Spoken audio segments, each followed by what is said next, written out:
külalised, kõigepealt tänan südamest selle ootamatu tähelepanu ja au eest. Olen väga liigutatud.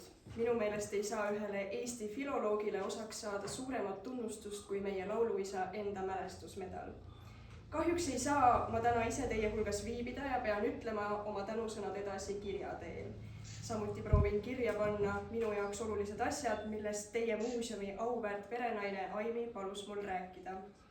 Kõige olulisem asi mu elus on olnud see, et olen saanud töötada Eesti Kirjandusmuuseumis kultuuriloolises arhiivis. Sellest ajast peale, kui lõputööd kirjutava tudengina umbes 1984.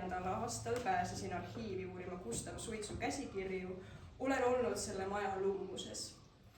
Ei ole olnud suuremat rõõmu, kui uurida ehtsaid dokumente, näha, haista, puudutada ehedat, ammu elatud elu, ammuste aegade jälgi kandvat paberit.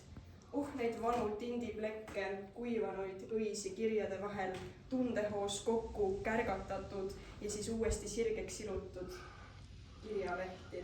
See on hoopis midagi muud kui ühetaoline tuim trükikiri. Olen oma töös püüdnud need dokumendid kõnelema panna, püüdnud lasta kõneleda faktidel, et dokumentidest tuleks esile inimene nii, nagu ta kunagi tundis, mõtles ja oli. Olen püüdnud olla vahendaja ammu elanud inimese ja tänase maailma vahel.